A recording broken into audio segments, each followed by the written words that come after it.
කියලා.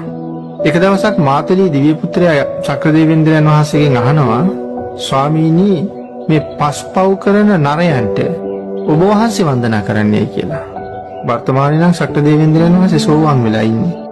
ඒකෝට සෝවාන් වෙච්ච උත්තමේ පස්පව් කරන නරයන්ට ඔබ වහන්සේ වඳින්නේ ඇයි කියලා සඳහන් කරාම චක්‍රදේවේන්ද්‍රයන් වහන්සේ මෙහෙම ප්‍රකාශයක් කරනවා. මාතලී මම පව් කරන නරයන්ට වඳිනව නෙමෙයි.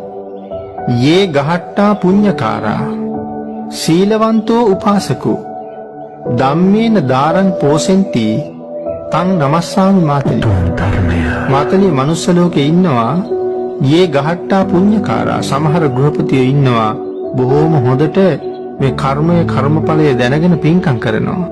යේ ගහට්ටා පුඤ්ඤකාරා සීලවන්තෝ උපාසකෝ බුදු පියාණන් වහන්සේ දේශනා කරපු ආකාරයෙන්ම හරියටම සරණ ගිහිල්ලා පන්සිල් ආරක්ෂා කරන අය.